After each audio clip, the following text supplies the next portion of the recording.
Magandang araw. Yan. Magandang araw mga ka-builders. Yan. Yung mga ka-nomornals natin, yung mga sumusubok. Yan. Ito yung ating itaas. Yan. May kisame na yan. May insulation na po. Kompleto na. May kisame na. Laminated yung sticker natin. Yan. Ganyan po tayo katindi magbanig. Yung ating spacer, distansya ng banig. Yung matting ng banig natin, 4 inches.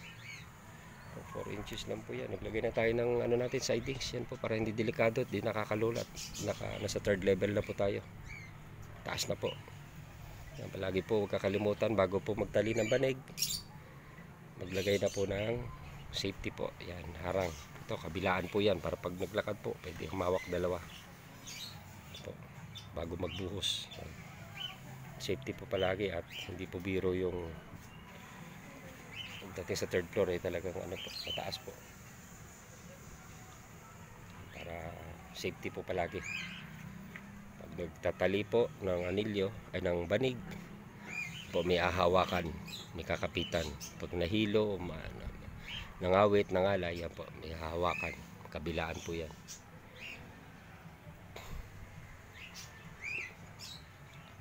Unlike naman po doon sa talagang wala, ay delikado po yun po.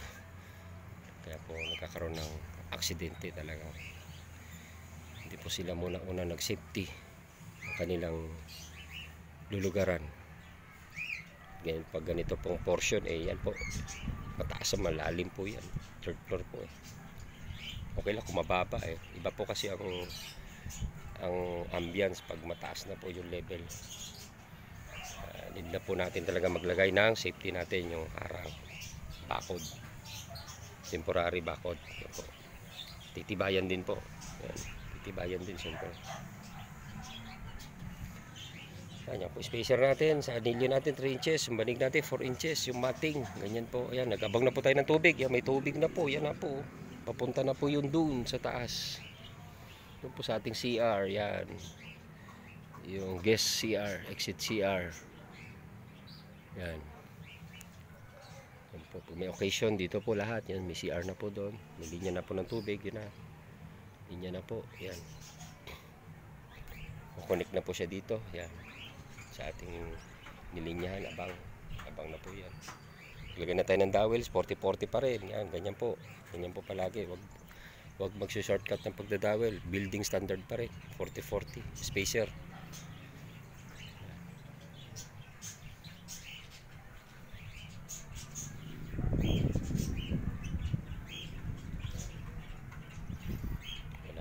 May kisame na po, may insulation na, ay magkaroon naman po ng magnitude, wala po malalaglag na concrete, semento sa ating ulo, sa ating katawan, wala po. Ayan po. Safety na po pamilya natin. Pagkatapos po, kisame po makikita, wala na pong ibang liligpitin, kundi sidings lang po. Unlike sa traditional, ang daming binabaklas, pati sahig ng flooring, lahat po, mga tukod, ang dami, grabe ang proseso ng sinauna po hanggang ngayon talagang walang mga malay dito, mga hindi pa po nakakapanood, ay talagang yun pa rin po ang kanilang proseso ng pag-iislab. Yung mga nakapanood po yan, sinubukan po nila, napatunayan nila na talaga namang garantisado talaga, super tibay. Unlike do sa traditional, talaga naman pinakamatibay po ito ating na-invento ng inyong lingkod. Natuklasan natin yan. Wala na po tayong pinaprosesong kahoy at pako, wala na po. Ganyan po yung katindi. Zero salo po sa flooring, wala pong kasalaw-salo, yung buo na po yan. Wala pong kasalaw-salo yung kahoy o tubo, wala. May ceiling na po, kisame na po. Pagkatapos ng buhos, wala pong ibang liligpitin kundi sidings lang po, yun lang po. Wala na pong iba. Sidings lang po yan, sidings natin yan. Yan lang po, nakatayo lang po yan. Wala pong mga kahoy yan. Yan, naka-GI wire lang po yan, ganyan po. Tabingi pa nga po yan, pag niligyan po ng halo yan, ay papantay po yan. Plywood na po, unlike do sa dating traditional na natutunan may mga kahoy pang pinalagay. Wala na po yung kahoy. Wala. Tabla lang po yan, oh. Tabla, yan po, yung ating pinulik, yung crocodile. Yun pa rin, nagagamit pa rin natin, oh. Ang sidings.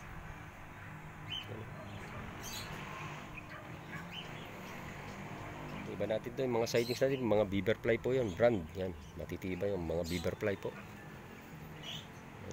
Nakuha po natin yan sa contractor din, siyempre. Mga ano nila, scrap. Yan. Ano po natin. Nakamura tayo. Ang dami po talaga. Yung beaverfly na yan, napakatibay po.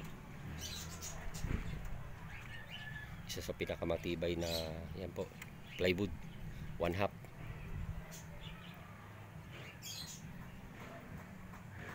Yan po.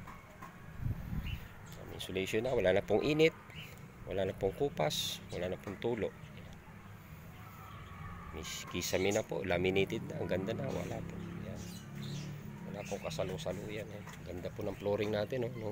Last month po yan po, binuhusan natin, last month lang. Ganda po, ganyan po kakinis yung flooring natin. Ganyan po tayo mag-flooring. In-improve natin yung flooring na magaspang po, yung wrap, yung sinauna. Hindi na po ganun. Yan po. Ganda po. Kala nyo po pinuruhan, hindi po. Pinakatasan lang po yan. Basta po ang mix ay lugaw po o sabaw. Para ganyan po yung flooring. Yan po yung makunat, yung talagang lugaw po. Final. Lalo sa mga biga po. Yan. Dapat po lugaw ang timpla. Mixer mix talaga. Kung mano-mano po. Kahit mano-mano, talaga ng lugaw. Alam na po yan, pag lugaw. Para po magandang flooring. Ganyan po, hindi po binubuli lang.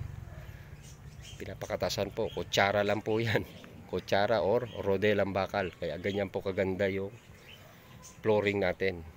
Ganyan po kaganda quality. Ganda po yan. Gamit po natin walis tambo lang. Madali linisin. Ganyan po kakinis yung ano natin. Puting-puti. Ibig po sabihin 1, 2, 3 po. Standard ang halo niyan. Ganyan po kaganda yung flooring natin. Lahat po yan. Kahit sa mga project natin. Natutuwa po yung mga kliyente natin. Napakaganda ng finish flooring natin sa slab.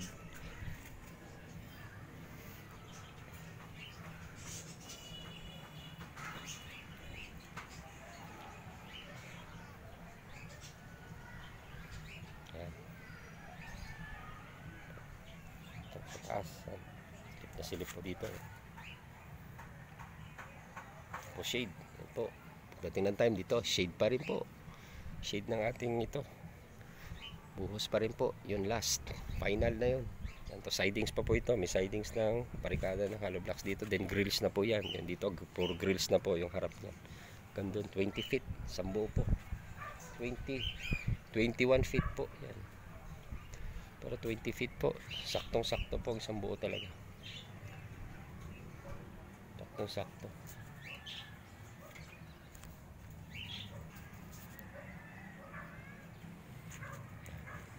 Dowels po natin, no? Kung 12 man po, G's, 10 mm, okay ba? Basta 40-40 po. Yan. Po shortcut para po matibay. Wala na po tayong pagsisisihan. Yan. Tinutungtungan natin, wala po kasalo-salo yan sa ilalim. Walang tukod po yan. 2x3 natin, yan po yung 4. Yan yung kapal ng slab natin, concrete slab.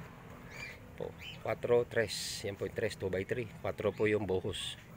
Yan, may insulation po yan. Insulation at kisame.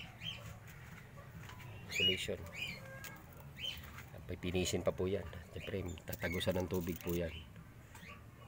Pinisin pa, papalitadahan, paplasterin. Wala pong kabuntis-buntis yung mga biga natin. Wala pong lumobo dyan o plywood lang po, alambre. Wala pong lumobo na biga dyan. Wala, zero.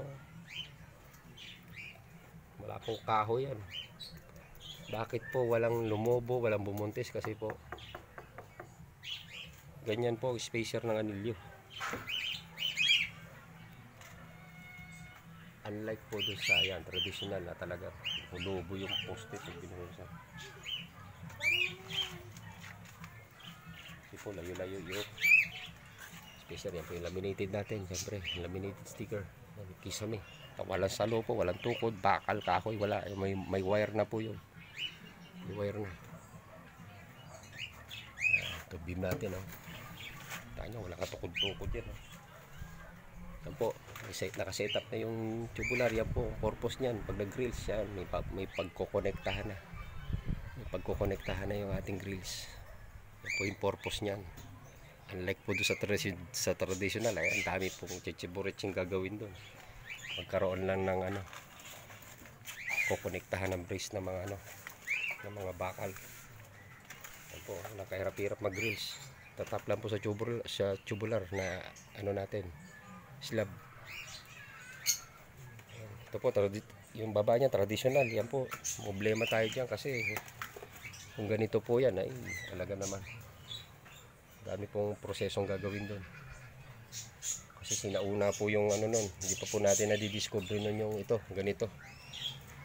Sinauna po yung ano yun, yung gawa.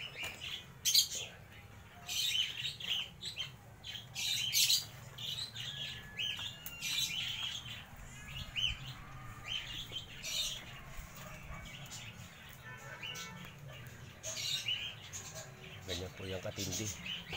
Yan, napanood nyo po yung banig natin, gano'ng kalupit. Yung spacer ng banig, yung mating. Pag nagkaroon po ng magnitude, wala pong mahulog na semento sa ulo natin. Yan.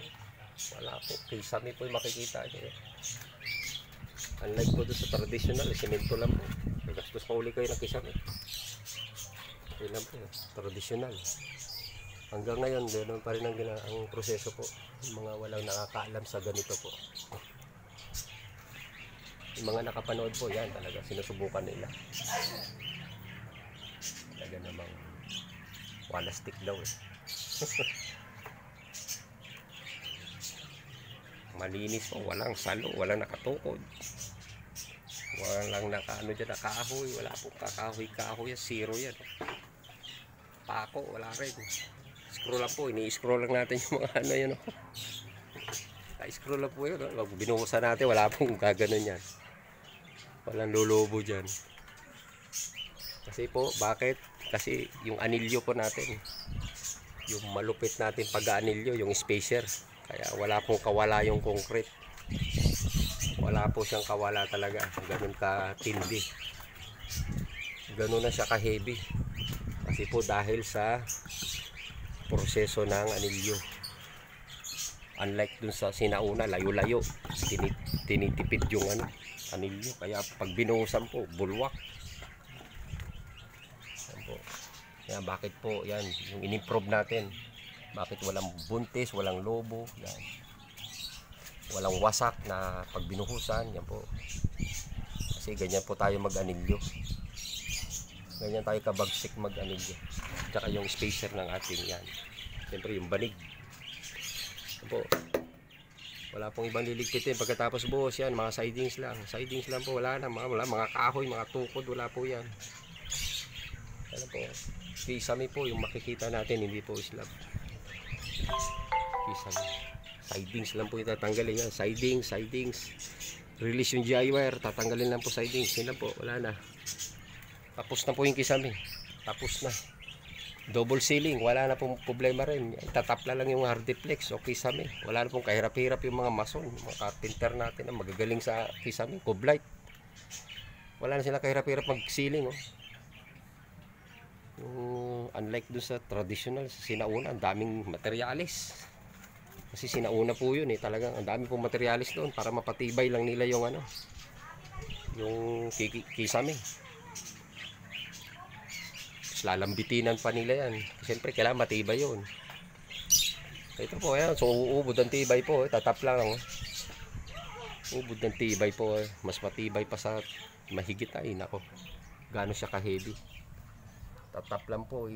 I-re-ribbit lang. O titek screw lang. Screw lang.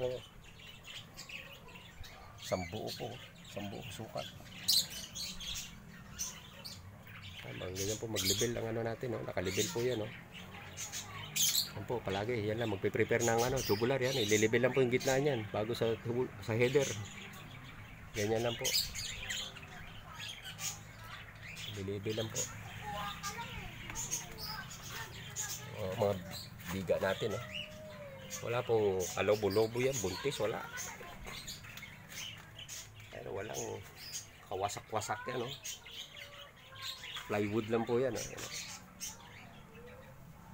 Pag hindi na sureball yung traditional, talagang wasak po yun. Yan, dapat po sinusureball. Kung traditional, susureballin dapat.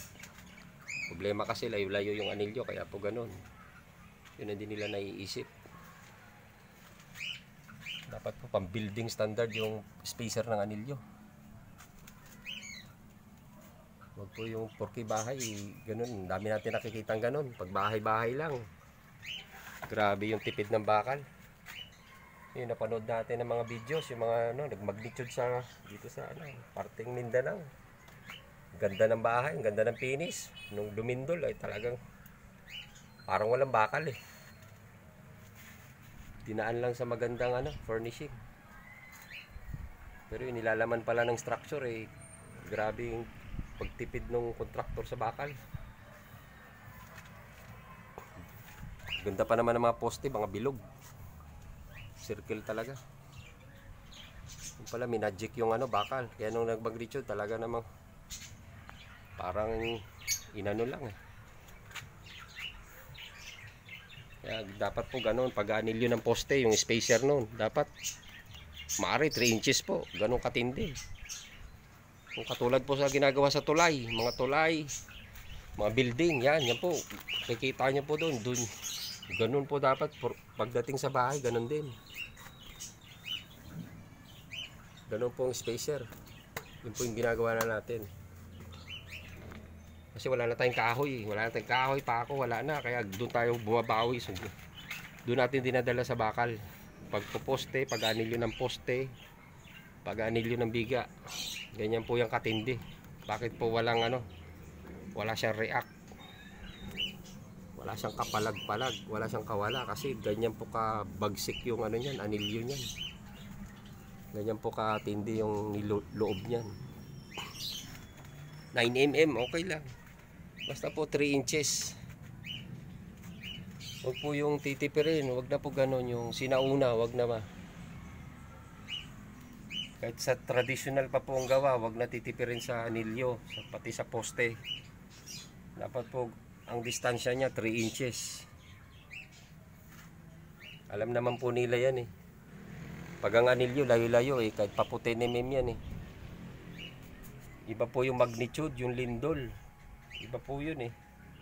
Pinakamalakas yun. Iba po ang strength nun. Pag kulang-kulang po yung bakal natin sa bahay, yung mga anilyo at poste ay talaga titikwas po talaga yan.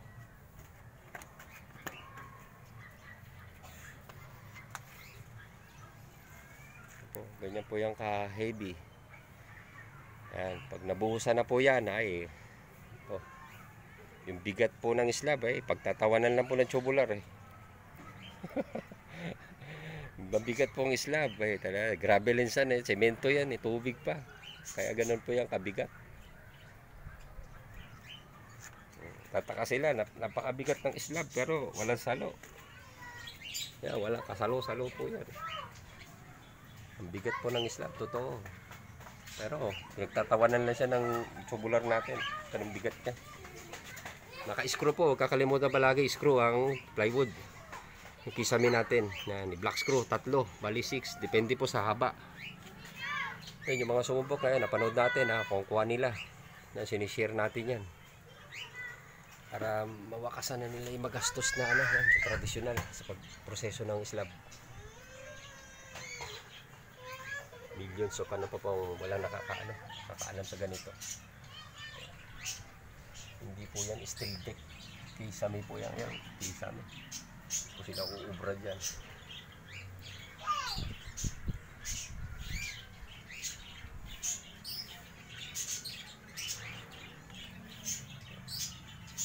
Tapos na po ang kisame bago magbuhos. Wala pong salo, walang tukod, walang kahoy, walang pako.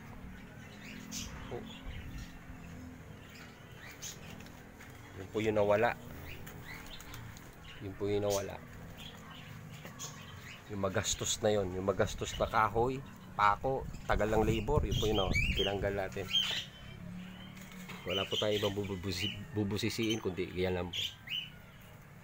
Yan lang. Sidings, yan lang po. Walang kahoy, walang salo. Kahoy man o tubo. Wala. Yan po. Paano? Yung pag nakita po ito ng ano, ay paano pong mangyayari yan po. Wala pong ano dyan, no? Tindi po ng anilyo niya, no? Nakabigti po yan doon sa abang na banig. Wala po siyang ganun. Ganun po. Naka-tie wire po yun. Butterfly. Ganyan po tayo mag-sureball ng mga biga. Naka-butterfly po. Hindi po yung single GI wire lang. Dapat po naka-butterfly. Ganun po yung standard ng ating zero kahoy, zero pako. Naka-butterfly po. Kasi wala na po tayong kahoy. Yan. Ganun po yan. Sige, hanggang sa ano, yan. Buhos na tayo. Yan. Buhos na tayo. Yan, insulation na, wala nang init. Wala nang kupas. Yan, naka-double po yung ating laminated. Double po yan. Doble po natin nilagay yan. Kasi bakit po double? Para po yung design ng ano, labas na labas po. Double po palagi, double. Huwag po single lang, double. Ganun din po yung ating insulation, double-sided din po yan. Double-sided din yung ating insulation. Yan, dapat po ganyan. Yung mga biga natin, dapat po naka-butterfly. Ganyan po yung katindi, oh. Yan, oh, ganyan po yung katindi. Naka-tie wire po, ibig sabihin, double po. Kabilaan ng pag-lock, pag ano po, tali ng GI wire. Naka-butterfly palagi. Yan na lang po yung bubusisiin. Make sure dapat po yung linya ng banig dapat po straight na straight. Huwag po yung barabarang ano. Huwag yung barabarang pagbabanig katulad nung nakita natin doon sa ano. Yung pinaano sa atin ng ano, at yun nga yung nagano eh. Parang sawa yung ano, parang ahas yung banig. Galit yung may-ari. Pinaulit sa atin. Kaya yun.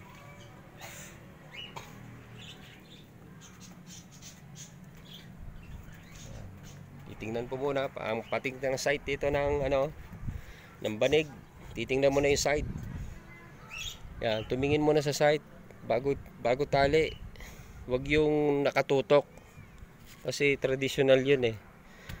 Pag nakatutok hindi nyo makukuha yung straight ng ano, ng tawag dito, ng banig. Pag mamating yan, ganyan dapat eh.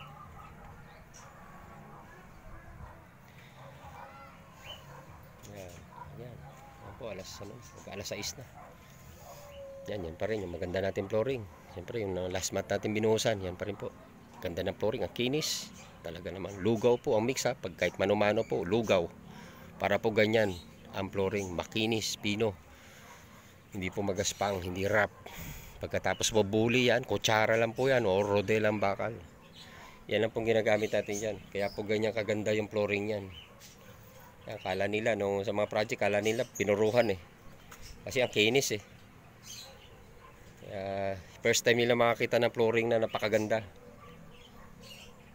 Hindi yung sinauna na binubuli lang tapos iiwan. At itatiles naman daw. Ganyan po yung flooring yan. Yan, ganyan.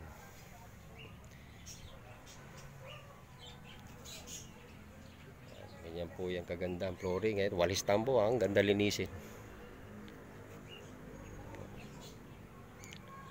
Ganda po ng walis tambo. Hindi siya masisira kasi kung rap po yan, hindi po walis. Ang ano natin dyan, walis tambo. Masisira po talaga, malalagas. Yan po, makinis oh. Kahit makapaa po kayo. Ganyan po tayo mag-flooring. In-improve natin yung sinauna, yung flooring na binubuli tapos iiwan. Gaspang-gaspang. Tapos ano pa, kalat-kalat.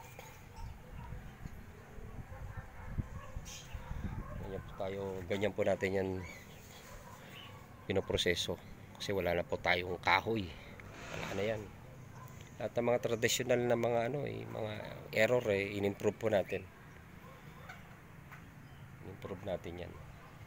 Yan, huwag kakalimutan palagi maglagay ng yan, yung hawakan yan, safety.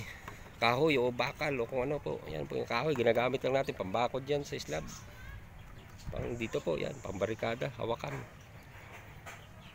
Kasi wala naman po tayong prosesong kahoy dito, talaga zero po. Zero kahoy, zero pako.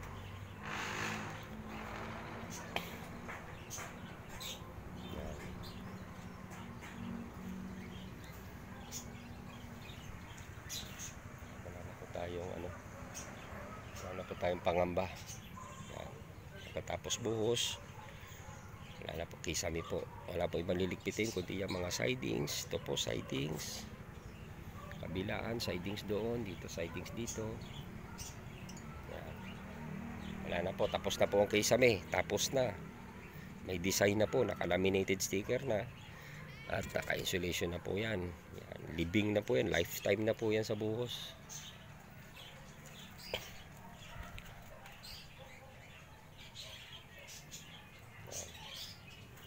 Yan naman po mga biga natin. Ay, hindi na po yan.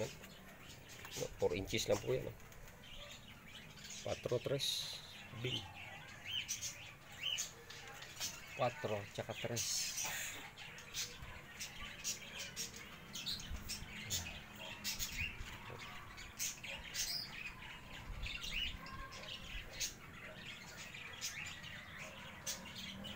Maganda. Dark pa natin to, pa-final natin tong ating grays. Pa-final natin ang dark gray. Base lang po yan. Base lang. Ano pa lang siya, steel gray kulay niya po. Yan, steel gray.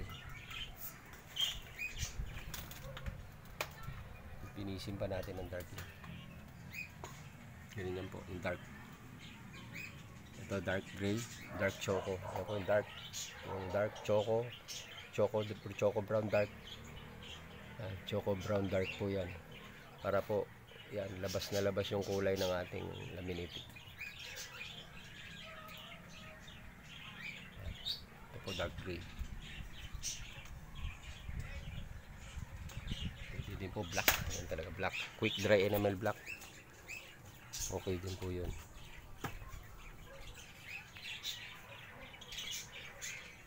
Malinis po. Pag naglalakad tayo, walang nakatayong mga kahoy, walang mga tubo.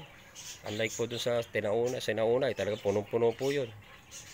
Punong-puno po ng kahoy yun o tubo. Wala po kayo madadaanan talaga. Dami po salunon. Pagtanggal, makikita lang slab o steel deck.